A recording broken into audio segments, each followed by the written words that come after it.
Entonces se junta la estadística con la probabilidad para medir ese grado de incertidumbre y poder tomar decisiones más acertadas. Por eso, ahí en su manual tenían dos definiciones ya completas de la estadística, donde al final me gusta la parte que dice que el fin último de la estadística es la toma de decisiones y la solución de problemas. Y de eso se trata, pues. No tomar soluciones así impulsivamente o a tientas, ¿no? Les ponía yo el caso de, voy a poner un puesto de tacos en tal esquina. Bueno, pues primero fíjate a ver si pasa gente, ¿no?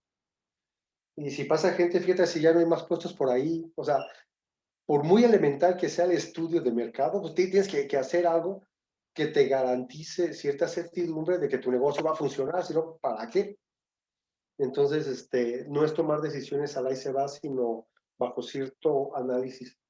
Aunque luego también con la información se puede manipular bastante a las personas, ¿no? Me hace bien curioso cuando cuestionan al presidente y de repente le dan algunos datos o una información y yo tengo otros datos, ¿no?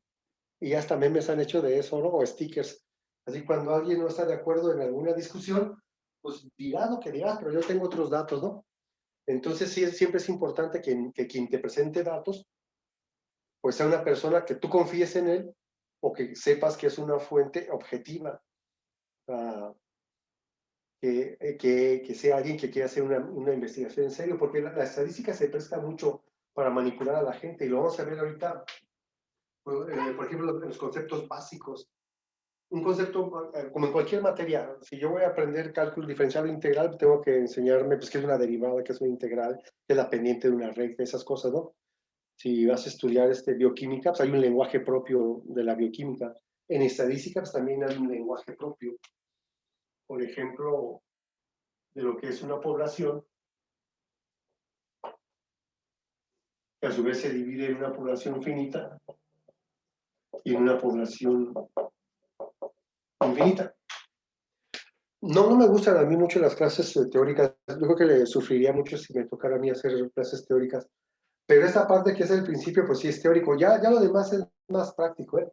Este primer periodo sí es un poco de teoría, pero que tengan el manual ayuda mucho porque ustedes leen, yo explico un poquito y podemos ir avanzando. Una población, pues es el objeto al que vas a estudiar. Puedes estudiar al 612 nada más y que ese sea tu población. Es una población finita porque hay ciertos alumnos inscritos.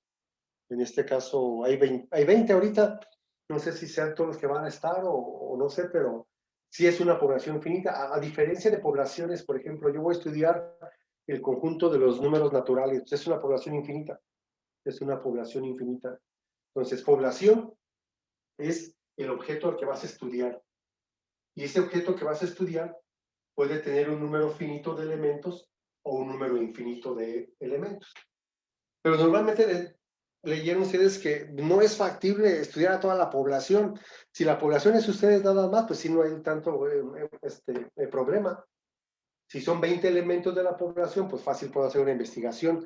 Pero si la población fuera todo el CECITE 02 Peribán que se ha inscrito en el semestre 2021-1, pues yo pienso que ahorita debe haber inscritos, no sé, debe haber bajado de la matrícula mucho por todo esto de la pandemia. Normalmente baja en este semestre, en condiciones normales. En condiciones extraordinarias como la que estamos viviendo ahora, pues baja más. Debe haber unos 600, 700 alumnos inscritos.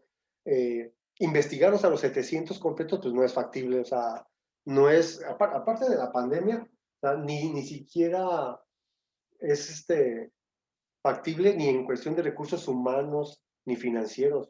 Por lo tanto, normalmente la estadística maneja muestras, que es como un subconjunto de la población. Bueno, yo no puedo estudiar a todo el CECITE, pero puedo tomar 10 alumnos de biotecnología, 10 alumnos de soporte, 10 alumnos de electrónica, y entonces ya hago un muestreo, dependiendo de lo que quiera hacer. Ese muestreo, si en sus fotocopias puede ser con reemplazo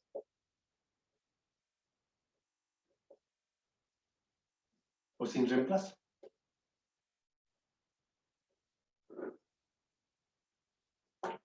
Con reemplazo es cuando tuviste la oportunidad de ser seleccionado y luego vuelves a tener la oportunidad de volver a ser seleccionado. O primero te descartan de un sorteo y ya no tienes la oportunidad de volver a ser seleccionado, como cuando hacían rifas. Yo me acuerdo que antes era muy común que en los actos cívicos en la escuela hacían rifas, los grupos se organizaban para juntar algún recurso económico y hacían rifas, y decían, el quinto es el bueno, y sacaban un primer número, pero ese número la mayoría de las veces ya no lo metían a la bolsa para que ya no tuviera oportunidad de ser seleccionado. O sea, un muestreo sin reemplazo. Y había ocasiones que sí, sabes que quedaste descartado, pero te volvemos a meter a la bolsa para que tengas la oportunidad de ser seleccionado. Entonces, normalmente trabajamos en muestras. Hay cursos completos de teoría del muestreo, porque sacar una muestra no es tan sencillo como, a ver, ustedes fórmense aquí y ustedes van a hacer la muestra. Pues no, porque les decía yo ahorita, la estadística es subjetiva porque la hace el ser humano y el ser humano pues, somos subjetivos por naturaleza. Tenemos intereses, todos tenemos intereses, algunos muy evidentes, otros hasta inconscientes, pero sí tenemos.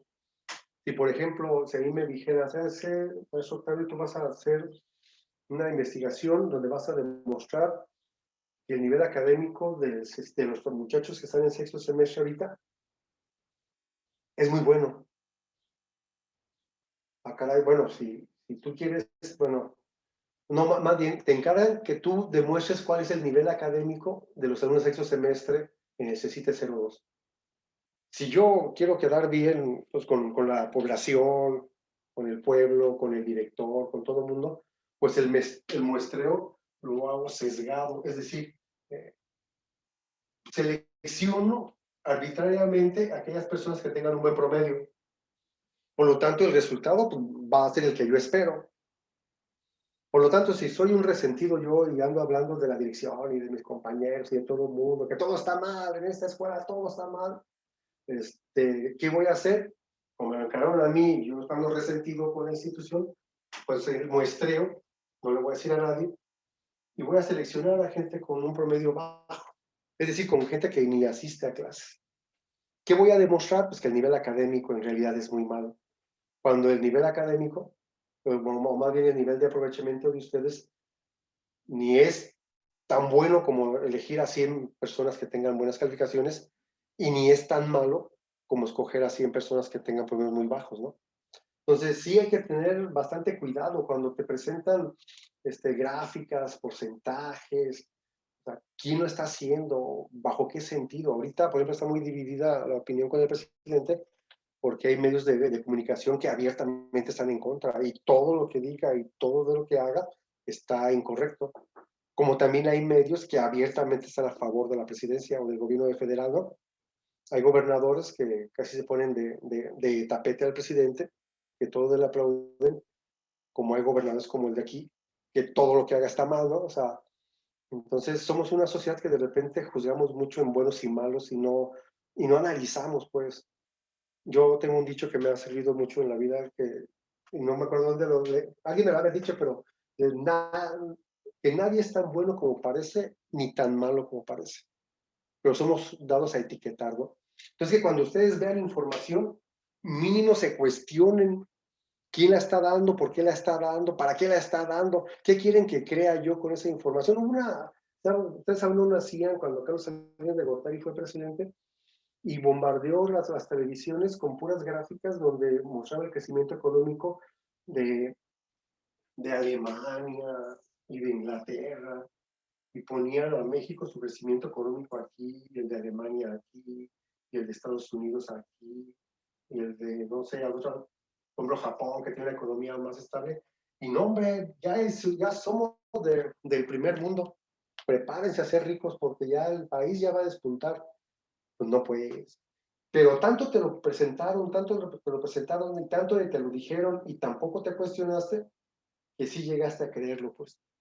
Ya luego llegó una crisis financiera de diciembre del 94, y no, pues todo, o sea, la economía se vino abajo, ¿no? No era real lo que nos estaban presentando. Entonces, esta materia, aunque es en matemáticas, tiene bastante parte social de la cual puedes cuestionar. Les comentaba yo en la clase anterior que inclusive los libros de estadística en las bibliotecas A lo mejor la del plantel está por materias, pero en las bibliotecas públicas que ya tienen su sistema de numeración internacional y por áreas de conocimiento, los libros de estadística están en ciencias sociales, porque se consideran ciencias sociales. Hubo un tiempo en que, cuando yo empecé a trabajar aquí, en biotecnología no existía la materia de estadística y probabilidad, pero había una materia que era métodos de investigación 1 y métodos de investigación 2. Y en métodos de investigación 2 le enseñamos a los muchachos de biotecnología lo que era la estadística. Muy bien. ¿Alguna pregunta hasta aquí? De lo que leyeron, sí, más o menos, ¿no? Concuerda un poco con lo que estoy platicando. Sí. Bien. Yo no sé si ustedes ya lo que llevan en la prepa o parte de la secundaria les tocó hacer alguna investigación o encuestar o investigar a las personas, hacer un cuestionario y que las personas te contesten dependiendo de lo que tú quieras investigar.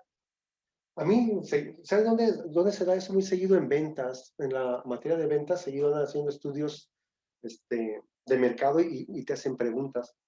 Y una cosa de la que me doy cuenta yo es que los muchachos hacen las preguntas, pero no piensan en el tipo de respuesta de que te van a dar. Porque ese tipo de respuesta de que te van a dar es con lo que tú vas a manipular. No es lo mismo que tú hagas una pregunta abierta donde te contesten 10, 20 palabras a una pregunta de sí o no, falso o verdadero, bueno, regular o malo. La gente como que no piensa en esa parte y cuando ya tienes el bonche de encuestas de 100 o 200 o 300, ahora ¿cómo manipulo yo esas respuestas? Por eso es importante en estadística saber las variables. ¿Con qué variable voy a trabajar? Bueno, si yo les pregunto el número de habitantes en su casa, evidentemente espero una variable numérica. O también se le llama cuantitativa.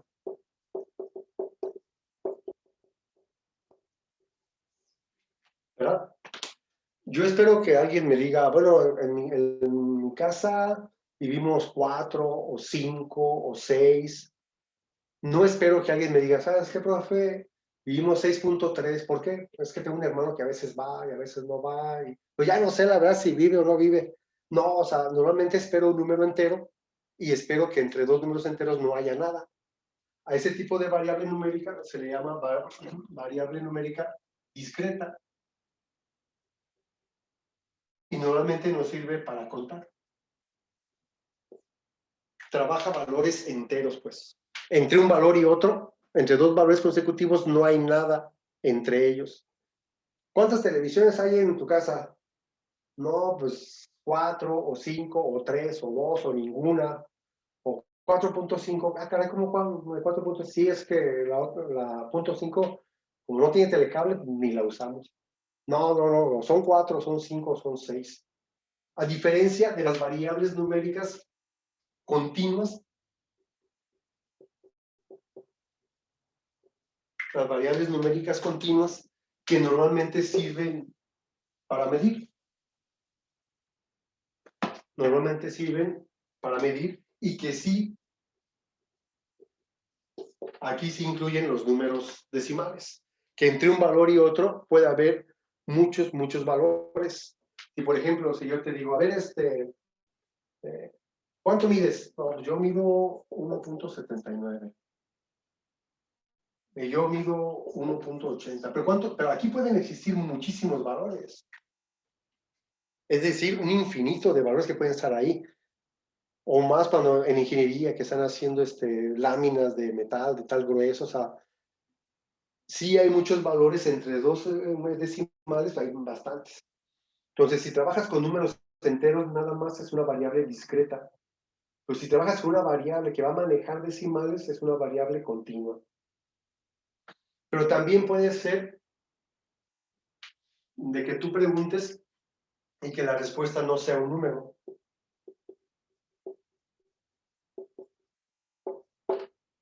Que sea una categoría o un atributo, que sea una variable cualitativa.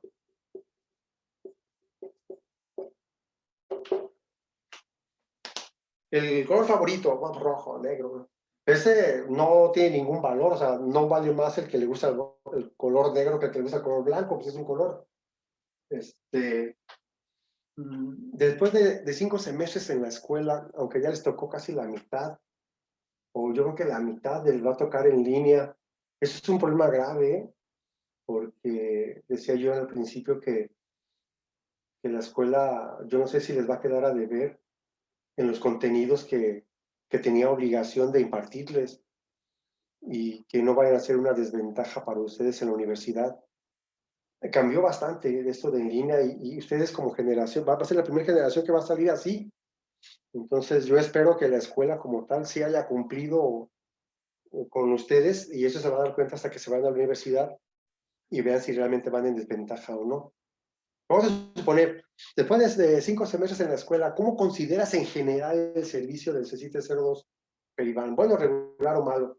Pues ya no esperas un número, sino esperas una categoría, que en este caso sí tiene valor. Por eso aquí se dividen en nominales, nombre, dirección, teléfono, código postal, eh, ¿qué más? Color favorito, música favorita, materia que te gusta menos, deporte favorito, cosas así. No vale más a quien le gusta el fútbol que al que le gusta el voleibol o el básquetbol o bailar, o sea, no, cada quien tiene sus gustos. Pero también pueden ser jerarquizadas donde esa palabra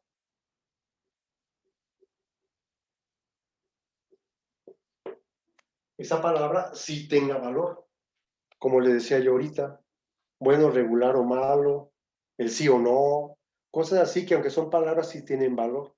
Entonces, cuando yo voy a hacer una investigación, necesito saber esto. ¿Con qué variables voy a trabajar? ¿Con enteros? Bueno, primero definir si lo voy a hacer con números o con categorías o atributos. Si es con números, si ese número puede ser entero o puede ser entero y decimal. Si es con atributos, es decir, cualitativo, si es nominal, es decir, si esa variable de respuesta tiene algún valor o no, o si realmente tiene valor. Es un resumen así de manera rápida de lo que ustedes me hicieron favor de leer en estos días. No sé si tengan alguna pregunta, algún ¿Cuál, comentario. cuál dice que es la diferencia entre nominales y jerarquizadas? Eso me iba a En preguntar la también. nominal, la respuesta de que tú das no tiene un valor como tal, o sea, no es más ni menos que la otra. Por ejemplo, tu color favorito no es mejor ni peor que un color favorito diferente al tuyo, pues, o tu dirección o cosas así. Pero en jerarquizada sí, aunque contestas una palabra, tiene valor, no es lo mismo. Con la pregunta que yo hice ahorita con respecto a la escuela, no es lo mismo que tú me digas, ¿sabes qué, profe? Para mí, a pesar de todo, el servicio fue excelente. Acá alguien te diga, ¿sabes qué? Pues regular, y otro, pues malo, ¿no? Es una palabra, pero sí indica valor. No sé si me explique. Sí, ya entendí. Es como un valor, pero representado en palabra. Ándale, esa es una diferencia. Perfecto. Sí, sí pueden ver Sí, el manual ahí en su computadora o en su teléfono. sí. Sí. Hoy sí estaría bien, ahorita que hagamos bueno, te pasa bien rápido la hora. Pero lo bueno en la estadística es que no siempre la clase es así, yo explicando pues, cosas teóricas.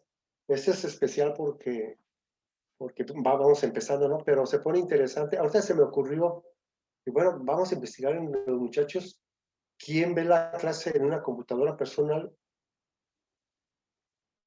Por ejemplo, ¿quién está viendo la clase en una de escritorio? Que ya casi no hay.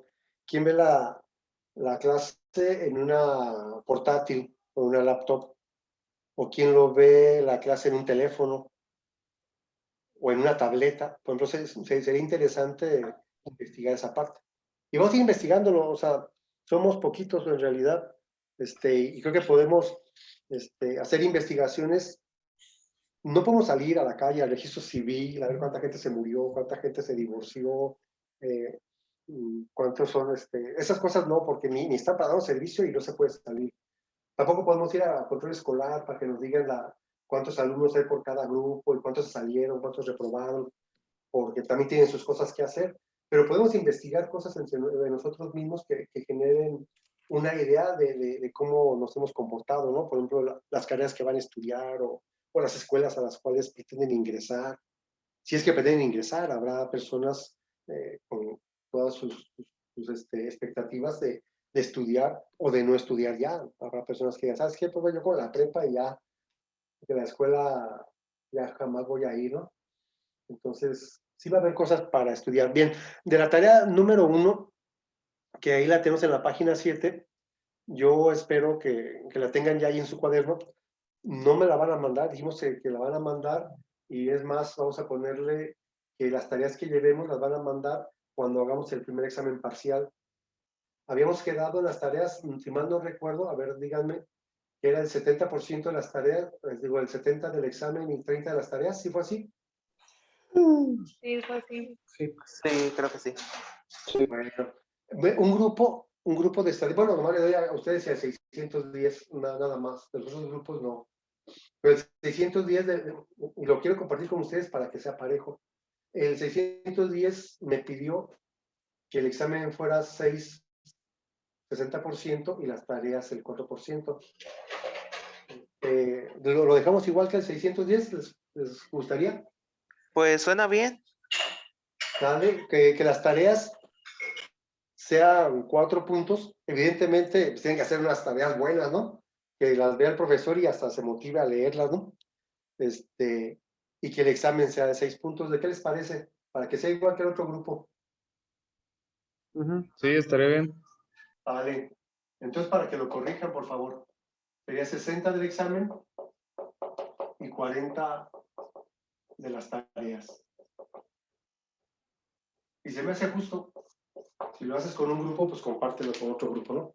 Y aparte, dijimos que la parte más sencilla para ustedes es el acreditarla ya. O sea, sí tiene su chiste hacer las tareas y el examen y todo, ¿no? Pero más allá de eso es de lo que te vas a llevar.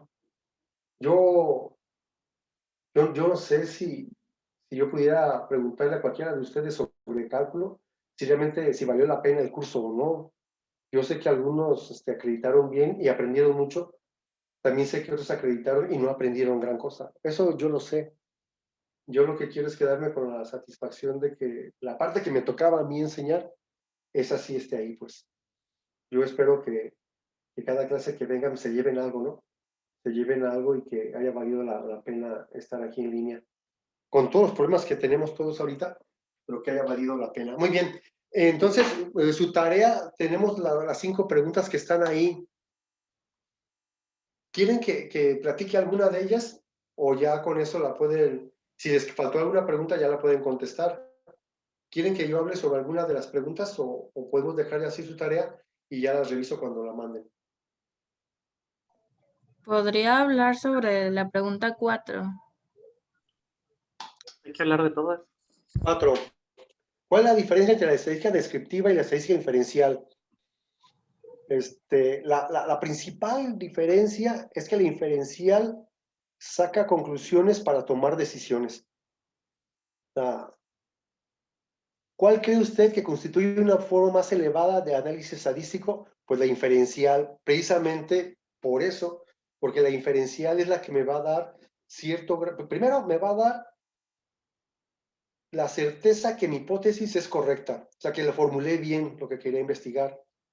Y segundo, me va a dar la certeza o cierto grado de certidumbre de que las predicciones que haga pues sean correctas. O sea, lo más elevado de la estadística es la inferencial, porque ahí es donde tomamos las decisiones. ¿Vale? Entonces, ¿puede Sí, decir que es gracias. como el segundo paso? Ándale. Como que nosotros nos vamos a quedar en la descriptiva hasta las gráficas. Dentro de las gráficas medimos los datos que tanto se acercan a la mitad o que tanto se alejan. A partir de ahí podemos calcular algunas probabilidades de que ocurra o no un evento, pero ahí nos vamos a quedar. Pero las herramientas matemáticas para determinar si tu hipótesis que formulaste al principio es verdadera y que después de ese estudio que ya sabes que es verdadera tu hipótesis que fue bien formulada, las decisiones que vas a tomar en base a ese estudio. O sea, quien de aquí se vaya a ser científico, quien de aquí se va a estudiar la ciencia, o sea, se va a ir a la ciencia, seguramente después de que estudie el método científico muchísimo, tendrán que meterse a la estadística inferencial precisamente para poder formular hipótesis verdaderas y comprobar que están correctas. Profe, Dígame. entonces, ¿para qué se utiliza la estadística descriptiva? ¿Que no esa también hace conclusiones? Sí, pero te quedas en un nivel preliminar. ¿Como Es que es más como, general? ándale, es como ahorita, ¿sabes qué? Ya dijimos que en promedio tienen 3 televisiones. Pues sí, pues ahí está, o sea, es correcto que en el grupo 612 en promedio tienen 3 televisiones en casa. Bueno, pero si yo digo, ¿sabes qué? Yo quiero demostrar que el número de televisiones en casa de los estudiantes es directamente proporcional a su aprovechamiento. ¿Es correcto o no? Bueno, ya saqué un promedio, que es una medida de tendencia central, pero tendría que ir más allá en la inferencial para poder determinar, primero, si formulé bien la hipótesis, y segundo, para comprobar si es correcto o no lo que yo afirmé al principio. ¿Sí me explico? Sí, sí, sí. Ok. Muy bien.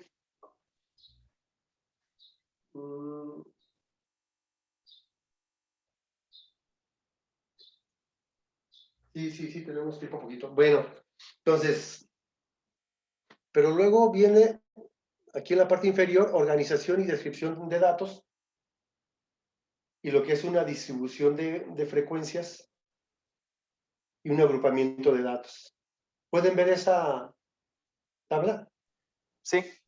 Sí. Eso es una distribución de frecuencias, es decir, si se entrevistaron a 55, ¿qué dice? A 84 alumnos. Eso está mal, porque aquí dice, acá dice 55 y acá 84. A ver, ayúdenme a sumar la tabla donde dice F. Sí son 55, no 84, ¿no? No creo que sean 84 ahí. Tengo que corregirlo de una vez. ¿Sí son 55? Son 20, 30, sí, son 55, ¿no? Bien, Sí, se ya entrevistaron a los conté. 55 alumnos del primer semestre inscritos en el Colegio de Estudios Científicos y Tecnológicos del Estado de Michoacán, plantel 02 de la especialidad de suelos y fertilizantes, para que nos dijeran el número de televisiones que tienen en casa. Con la información obtenida completa la siguiente distribución de frecuencias.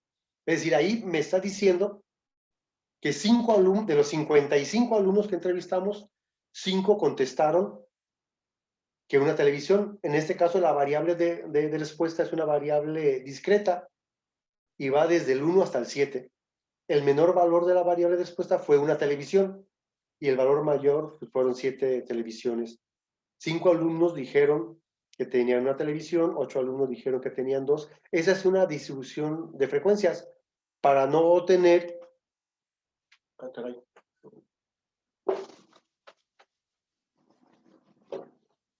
Para no tener 5 veces el 1, 1, 2, 3, 4, 5. Luego tener 8 veces el 2, 1, 2, 3, 4, 5, 6, 7. Evidentemente, cuando tú tienes de las encuestas, tú vas haciendo esto, ¿no? Luego dice que 15 veces el 3, no sé qué haya. 1, 2, 3, y así. Una distribución de frecuencias precisamente para poder ordenar las frecuencias y esos datos que ya fueron recopilados, empezarlos a tabular en esta pequeña tabla. La frecuencia, y lo tenemos escrito ahí atrás en su parte teórica, la frecuencia o frecuencia absoluta es el número de veces que ocurre la variable de respuesta. La frecuencia del 1 fueron 5, la frecuencia del 2 fueron 8, la frecuencia del 3 fueron 15. A eso se le llama frecuencia o frecuencia absoluta. No sé si alguien lo imprimió, puede llenar de la tabla ahí. Si no la imprimieron, pueden irla pasando a su cuaderno para llenarla. No nos tardamos mucho. ¿Tienen una calculadora a la mano? Sí, yo sí. Por favor, porque la Sí. vamos Yo a también. ocupar. F, dejen Yo copiarla. también, La profe. llenamos ahorita rápido. 5, 8, 15, 10, 12. 15, 10, 12. 4, 1, 5. 4, 5, 8, 15. 10, 12, 10, 12, 4, 1. N es igual a 55. X es la variable de respuesta, que en este caso es el número de televisiones. Y F pues, es la frecuencia. La estadística descriptiva plantea qué quieres estudiar, recopila la información y empieza a tabularla, porque los puros números acá que yo había escrito así sueltos no me dicen nada. Tenemos que empezar a ordenarlos para que vaya dando información acerca de esos datos. ¿Qué dijo de la tabla? Es que fui por la calculadora. La tabla. Sí.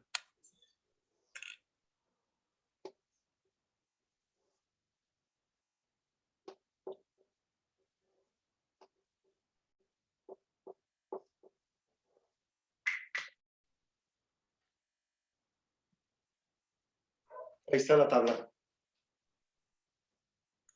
X es la variable de respuesta, F es la frecuencia, FR se llama frecuencia relativa, ahorita vamos a explicar, FA es la frecuencia acumulada, el símbolo feo que puse ahí es el de porcentaje, y los grados, porque en un momento dado, pronto, vamos a hacer una gráfica de sectores circulares y yo quiero saber cómo medir estos sectores circulares. ¿Cuántos grados tiene cada sector? Pues en Excel es bien rápido, la máquina lo hace, ¿no? Pero ¿qué tal si de repente me toca hacer una gráfica manualmente? ¿Cómo puedo saber cómo medir los grados de cada uno de los sectores?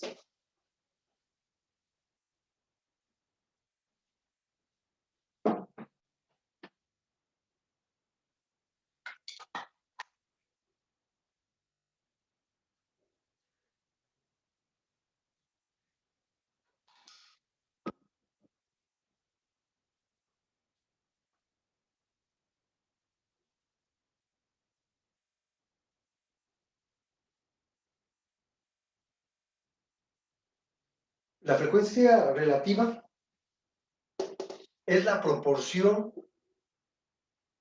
o sea, estos 5 que contestaron una televisión, ¿qué proporciones con respecto a los 55? Es decir, la frecuencia relativa, vamos a dividir F, que es la frecuencia absoluta, entre N. Por lo tanto, siempre va a ser una fracción o un número decimal en este caso.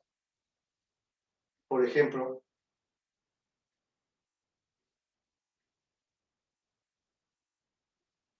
podemos hacerlo con el celular si quieren. Calculadora aquí está. Por ejemplo, en el primero serían 5 entre 55 y me quedaría 0.0909 con 4 decimales. ¿Vale? No lo borren todavía. Tenemos este dato. Eso me indica a mí que puedo sacar el porcentaje recorriendo el punto decimal por 2 lugares. ¿Qué quiere decir esto? Que aquí tendríamos el 9.09%. De estos 55, el 9.09% tienen 5 televisiones. No borré el resultado, ¿por qué? Porque al mismo tiempo puedo multiplicar la frecuencia relativa por 360, que son los grados que tiene la circunferencia, y obtener los grados de una vez por 360 y me quedaría 32.72 grados.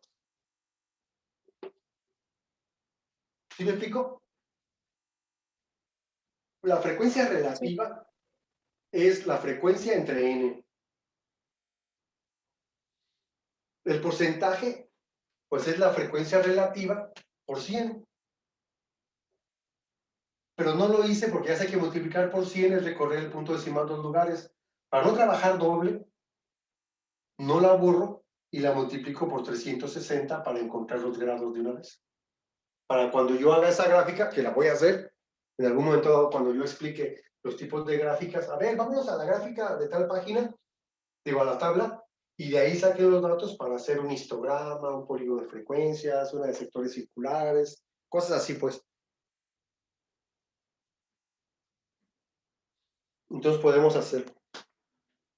Luego dice, sería 8 entre 55, y me quedan 14.54. 14.54. Quiere decir que es el 14.54% y que al multiplicarlo por 360 grados me queda 52.36 grados.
Profe, para eso sumó las frecuencias, ¿no? ¿Perdón? Para eso sumó las frecuencias, ¿verdad? Ándale, Gael, efectivamente. La frecuencia acumulada, esas definiciones de frecuencia o frecuencia absoluta, frecuencia relativa, frecuencia acumulada, todo eso están ahí en sus fotocopias o en su manual de trabajo, perdón, antes de llegar a la tabla. Nada más que yo la estoy explicando ya sobre el ejercicio.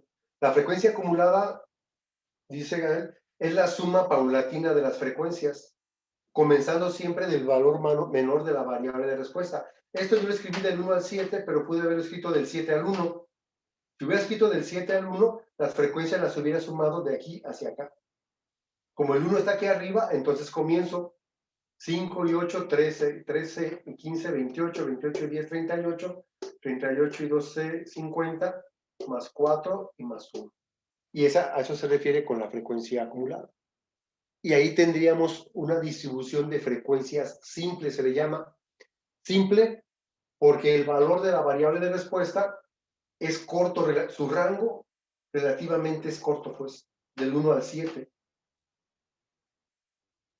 Yo no esperaba que alguien dijera 10 televisiones o 12 o 15 o 20 o 30, no. Sin embargo, no siempre las distribuciones son simples como esta. ¿Qué pasa si la variable de respuesta tiene un rango mucho más amplio?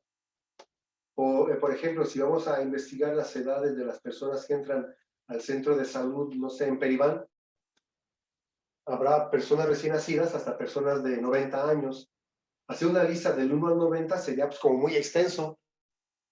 Para eso se requiere una distribución por intervalos, de recién nacidos a 10 años, de 11 años a 20 años, de 21 años a 30 años, ¿no? Por un decir.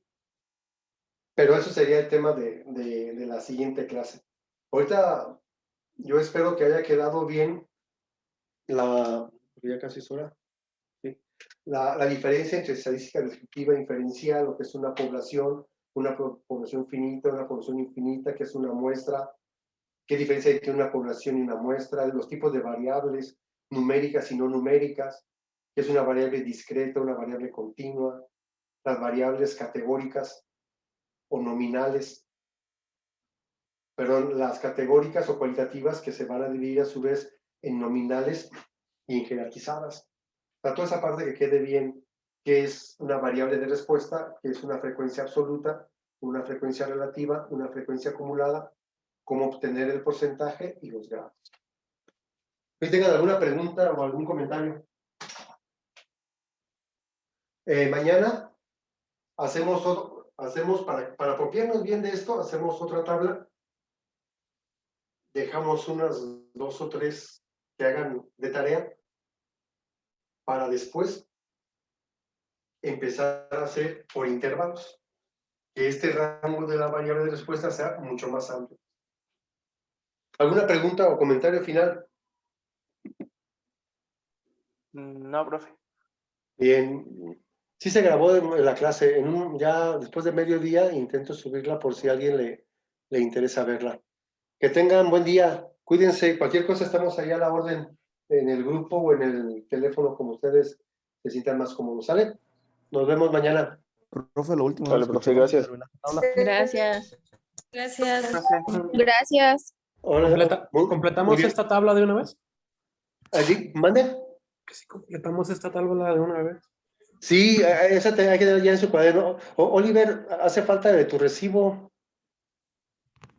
Es que no he encontrado como las abiertas, la Caribán. Órale. Te encargo en cuanto lo tengas, ¿no? Por favor. Sí, sí. Porque luego se puede pasar el tiempo y tendrás que esperarte más, ¿sale? Para que lo consideres. Sí, gracias, profe. Ok.